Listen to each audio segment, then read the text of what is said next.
Civilization 7 has been announced, and I have to say, I am looking forward to this.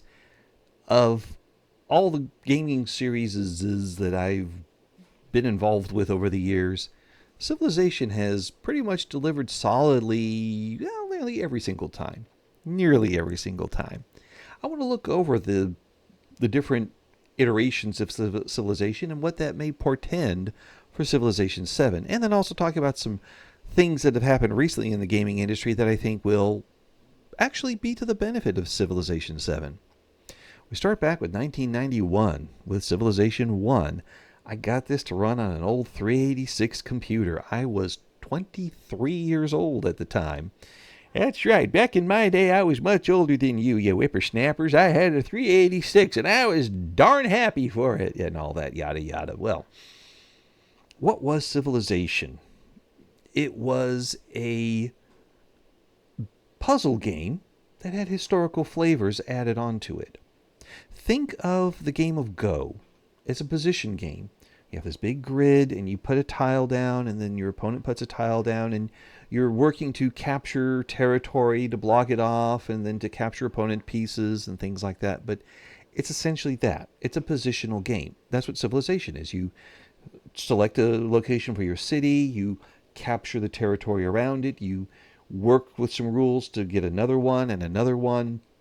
And if you come up against an opponent that has taken territory that you desire for whatever reason, you then can do things to take that territory, but it's at the expense of increasing your own internal strength. You have the tall versus wide argument, building tall to improve your own territory as opposed to building wide, taking over other territory that belongs to an opponent or just that's left open.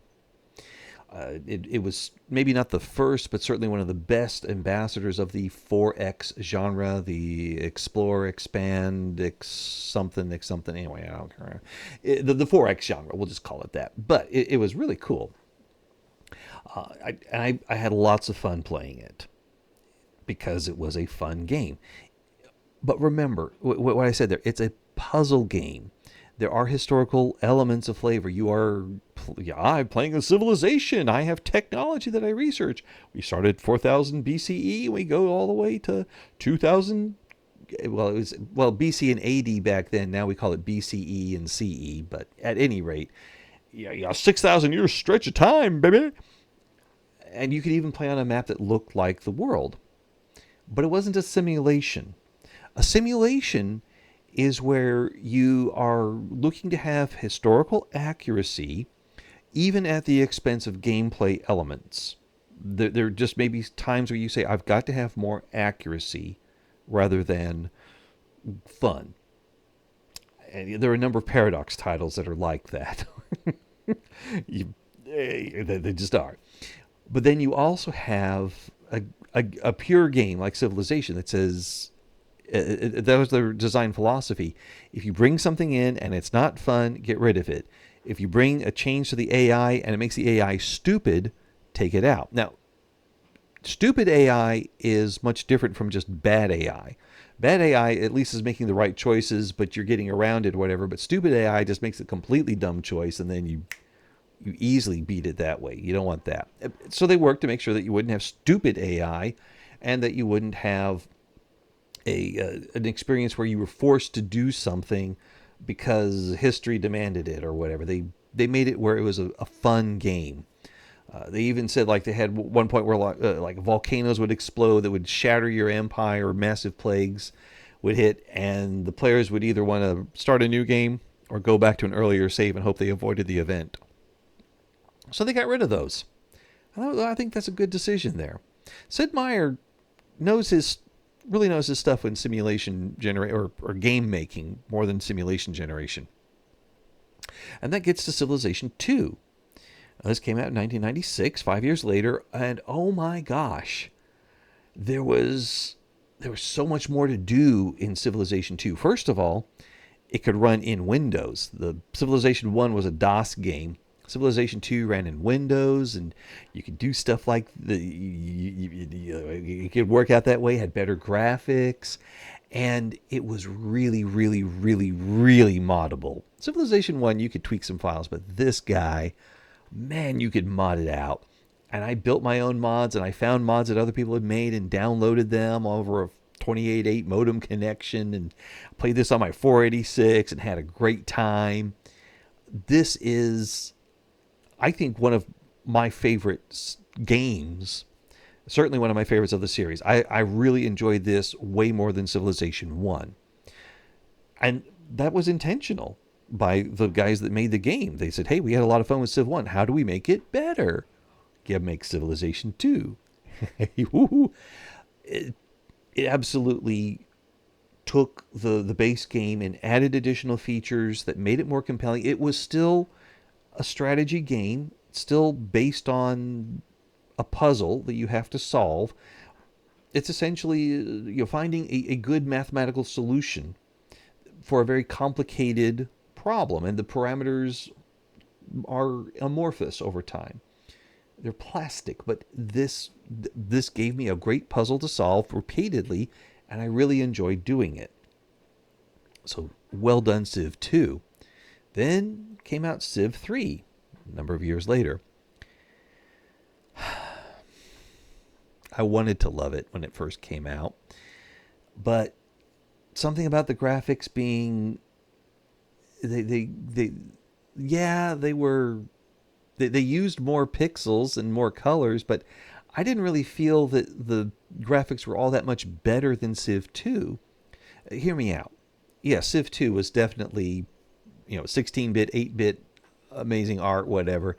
And this was a lot cleaner looking, but I also felt it didn't draw me in as much as the way that Civ 1 and Civ 2 had done.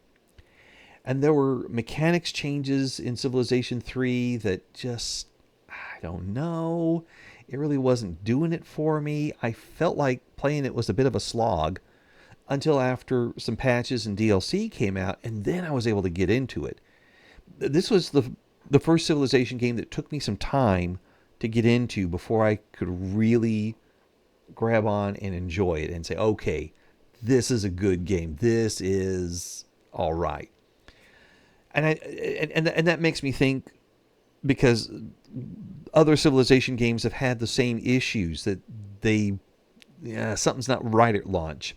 And it doesn't mean that they've got incomplete features or they're rushing a game. It just means they thought they had something good and it didn't quite work out. Let's make it better. And they did make it better. That's the ultimate story. At every Civilization game, they made it better. If I had a choice to say go back to Civilization 2 or 3 and play it again, I'd take 2 over 3.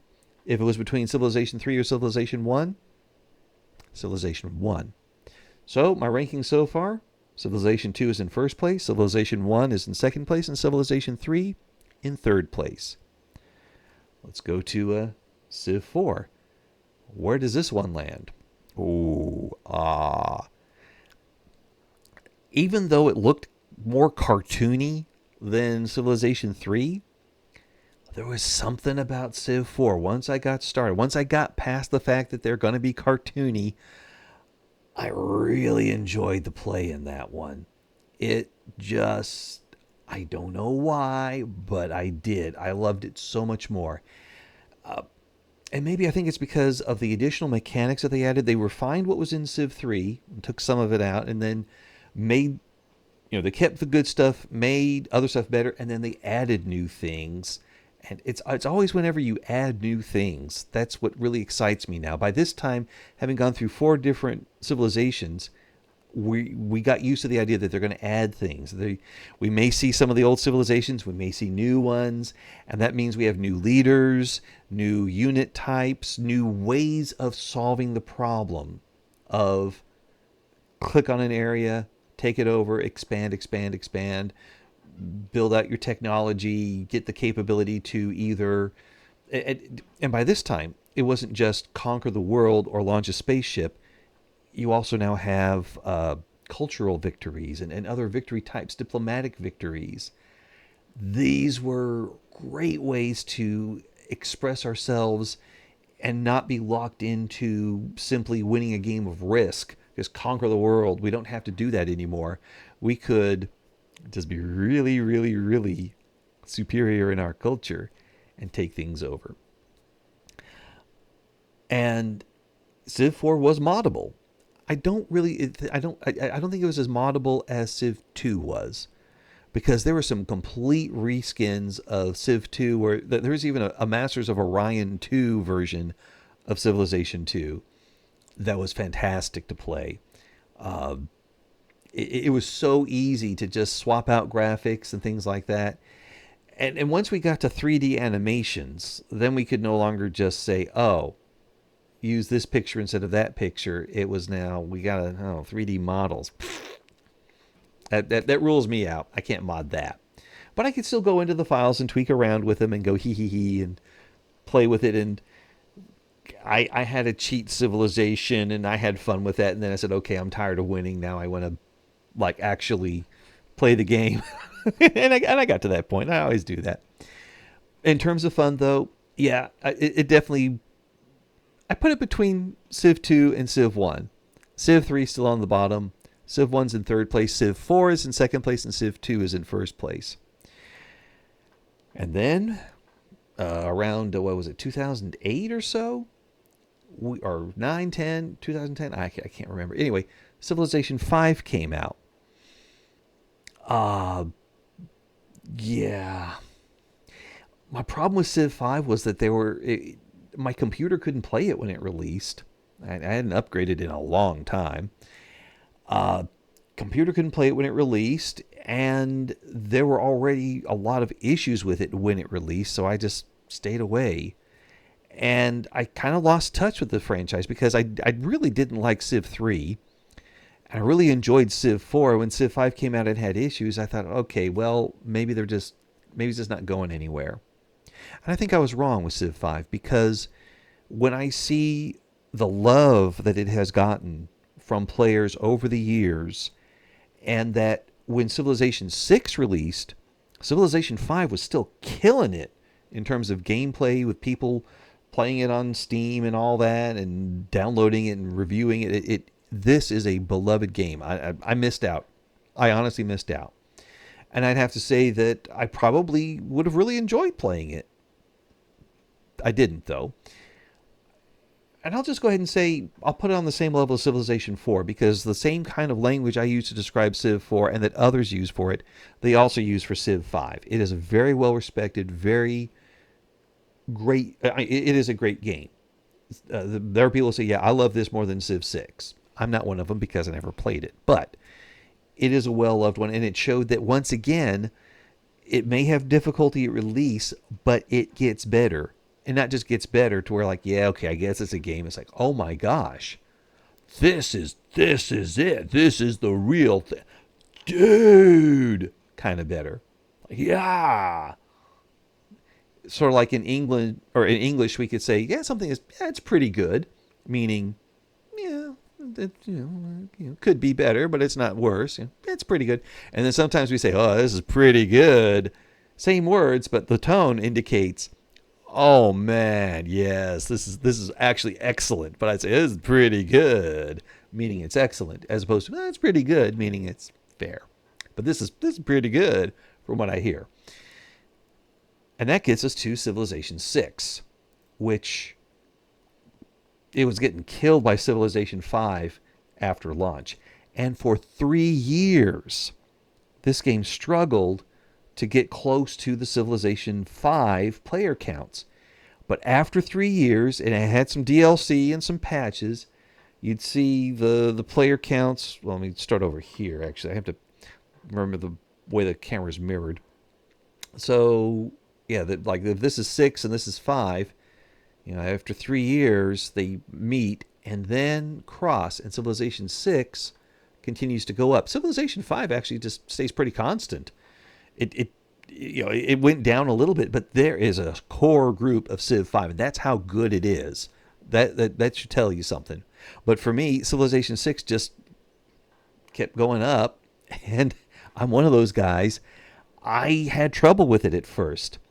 it got back to the cartooniness. Like, oh man, this is even more cartoony than 4. I play Paradox games. I play Victoria 2. I play Hearts of Iron and Europa Universalis. I need real history. This is not history. I need events I can click on. What's this business here? The cartoons. And I missed the point entirely. I blew it. Because it's not a historical game. It's not even trying to be historical. It's a puzzle game. I hadn't really thought of it that way until I was watching somebody else playing Civilization 6. And then I realized, wait a minute. He's talking about this not as a history game, but as a puzzle game that's a lot more difficult than a match 3 and hit this for a bomb and blow up these tiles and then shove them all around. No, this is a lot of really interesting stuff. And the mechanics in it, whereas all the other Civilization games where you build a city and everything in your city is built in that one tile that's in the city, Civ 6 said you can sacrifice some of your city territory to build specialized tiles that give you these benefits. And the way you have them arranged and you organize them with each other, it's going to depend upon different civilizations how you want to do it or how you're allowed to do it. And that introduced a completely new mechanic of the unbundled city. There's more math involved. Okay, I don't just find a good location for my city. I find a good location for my city and my commercial district and my industrial district. And if I'm going for a religious victory, the religious district or the culture zone, or oh wait, no, I need to grow my population a little bit more so I can get one more district. And which ones do I prioritize? And oh geez, am I gonna? And then you're still trying to figure out, do I build more military units because I've got barbarians over here and I got the Aztecs over here? How do I get this starts position? Oh my gosh! And it's a lot of fun. I really enjoy Civilization 6. And that means Civilization 7 being announced. It's supposed to release in 2025. If it takes 3 years, like other games have done, like, hear me out on this one, if you look at Europa Universalis 4, Hearts of Iron 4, Crusader Kings 3, these are all games that took about 3 years to get good. Civilization 6 took about 3 years to get good, to where it was beating the predecessor. It could be 2028 before we're all going like, Civ 7, man, that's the jam, man. Yeah, 6 and 5 were great, but 7! It could be 3, and during that 3-year time, we could be going, Civ 7, I don't know. I mean, it's got potential. And I really hope that that's what we say. It's got potential. Like Victoria 3 right now. It's been about 1.5 years since it released. Okay. Or a little bit more than 1.5 years. It has potential. I saw that when it released, it had potential. It has potential now, still. Is it there yet? No, it's not. We don't have Great Wars yet. But I can see that they are in place. They are coming to us. We've added spheres of influence. That's coming out in 1.7 at the time of this recording. We've had other good DLC come through. It's in other patches and changes. We're going to see good stuff for Victoria 3. It's on the right track. Baldur's Gate 3 just had early access forever. And when it released, they had some tidying up to do, and they're still doing some patches. But oh my gosh, even before Act 3 got totally patched out, I still finished it and had a great time with it. Larian Studios, thank you. Whatever you do next, here's my money. Take it from me. I will pre-order a Larian game, okay? That's how good they are. I will pre-order them. I will, because they do wonderful jobs. But that early access business with Baldur's Gate 3 allowed them to really work on that game. So by the time it was released, so much had been worked through, it was ready to go. So those are some positive trends in games where I see that a Civilization 7 will benefit from that. We expect that it's going to take some time. We know that if we don't have an early access or beta period, the first few years after launch are that early access and beta period. Just that's the way it goes. But it will have potential when we see it on day one. I trust in Sid Meier. He's done this 6 times, or he's had the idea and let people work for it a total of 6 times, along whether he's in there or not. I trust him. I trust the name. I trust the brand. Trust the logo. I think Civ 7 is going to deliver eventually. You know, I don't know if it's going to be a smash on day one, but I do know, by day 1087, oh yeah, it should be great. And then the other one, City Skylines 2. Now that's one that released recently. It's been about half a year, and it has missed deadlines. It is not yet on console, even though it was projected to be many months ago. I don't want to dwell on that. It's definitely a studio that's going through crisis and pain, and I hope that they get better.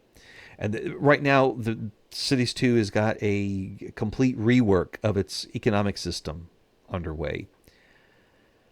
And I don't know if that means we just restart the counter and say, okay, from here we got 3 years before it gets better, or if that's part of it takes 3 years to get better, because I see that fundamentally different from what I had in my experiences with other games where I said, oh yeah, the bones are there, they just got to flesh it out, as opposed to what is this? Cities 2 was just a shock. I got a refund on that one because it was just like, no way, nuh-uh. I gotta wait a long time before I'll be convinced to jump into that one. But Victoria 3, yeah, it was at the start, but I saw the potential. I said, but there's a lot here that it's going to work out. Crusader Kings 3, having played Crusader Kings 2 and really enjoyed that actually made me decide I'm going to get CK3. And as time moved on, CK3 added additional content, and I think I also had to have another change in my play style to help me get in there. Once I started reading biographies of kings of that time period, oh, that's what I got to be doing. And I had a lot more fun with CK3 after that. And with plagues and the jousts and all that, it really is a fun game. But it took a long time to get there. And having seen what happened with City Skylines 2, with the way it released and the problems it has had and that it continues to have, I think Civilization 7 is going to want to avoid that. So even though they've announced a 2025 release date, that would indicate that they may have been working on this back in 2022, 2021. And you're going, really? Because that's kind of when Civ 6 was, rocking along. Exactly. It's doing well. They're going to greenlight the next version and try to work on it and make it pan out. So they may have gotten some things that were, game engines that are they may be dated right now, but they were cutting edge at the time development started. We'll find out. Or if they were able to update game engine code as the game was prepared for release, so that way when it releases, maybe it will be state of the art. We don't know. But I do think that the 2025 launch date, if they're taking cues from Larian and Colossal Order, Larian says you don't announce it till it's ready. Colossal Order taught us if you announce it before, if you ship it before it really is ready, you have a lot worse journey afterward. It truly is the paradigm. We will forgive lateness, but we will not forgive a bad game. You cannot have that in your franchise. And this is a huge franchise. They cannot afford a misstep, and they will avoid it at all costs, I believe. So if it's not a game that's got good bones and is ready to go to build upon in 2025, it won't release. It will wait. And if it does release on time, then that means things are in order. It may not be perfect, but it's going to have the right bones in there to build another proper success for Civilization in there. What features will it have? I don't know. I don't care. I just know they're going to be new. They're going to be fun. They're going to be different. I'll have a new way of solving this math problem that I've been working on since 1991. One more turn. How many years has that been? This is 33 years now I've been playing Civilization games. more than half my life. One more turn. But I really think it's going to be a good one. And I hope it is. And those are my expectations. And when Civilization 7 releases, I'll do it on my channel. And if you want me to do Civ 6, I'll play some of that as well. But right now, it seems like I'm mostly Victoria 3. Anyway, like, comment, subscribe if you made it this far. You obviously love what I'm doing and you want to see more of it. Yeah, I mean, I've just been a guy talking with a picture over here for 25 minutes. If you like that, like, comment, and subscribe because I could do a lot more of that kind of content. I hope everything works out for you, and I hope all your games are patchable and that the DLC never costs too much. I don't know. I don't know what else to say here. We'll see you next time. Bye.